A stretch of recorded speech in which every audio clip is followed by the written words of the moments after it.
Hello' guys, কি খবৰ? আশা কৰোঁ সকলো ভালে আছে। মই যদি আকৌ এটা নতুন ব্লগৰ সৈতে আপোনালোকৰ ওচৰত স্বাগতম জনাইছোঁ।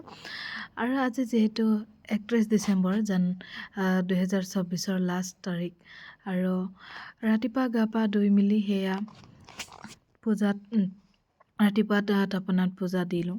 পূজাটো দি মেলি ভাবিলোঁ যে মই চাহ একাপ খাওঁ, ভাল মিঠাই এটা আনোগৈ। আৰু এয়া মোৰ ৰুমৰ পৰা নামি গৈছোঁ চব্জি বজাৰত। আজি ৰাতিপুৱা টাইমত বহুত ভাল ভাল চব্জি ওলাইছিল, একদম ফ্ৰেছ চব্জি ওলাইছিল। তাতে মই ভাবিলোঁ অকণমান ভিডিঅ'কে কৰি লওঁ। আৰু গৈ আছোঁ যিহেতু আমাৰ ৰুমৰ ওচৰতে মনীষা বেকাৰীখন আছে। আৰু তালৈ গৈছোঁ, দেখিছেনে গাড়ীৰ ভিৰটো ষ্টাৰ্ট কৰিলে এতিয়া অলপ। আৰু এতিয়াৰ পৰা যে ৰাতিলৈকে কিমান যে ভিৰ হ'ব আপোনালোকক দেখুৱাব নোৱাৰোঁ মানে। আৰু এয়া দেখিছেনে, মই অলপ আগতে কৈছোঁ যে ৰাতিৰ ভিৰটো কি হ'ব। এয়া ৰাতি আকৌ খানা খাবৰ কাৰণে আমি বজাৰ কৰিবলৈ আহিছোঁ 31st। আৰু বজাৰ কৰিবলৈ আহিছোঁ যিহেতু দেখিছোঁ গাড়ীটো বাদেই দিয়ক, খোজকাঢ়ি যাবলৈ ইমানেই প্ৰব্লেম। মই তাকে ভাবিলোঁ অকণমান ভিডিঅ'কে কৰি থওঁ।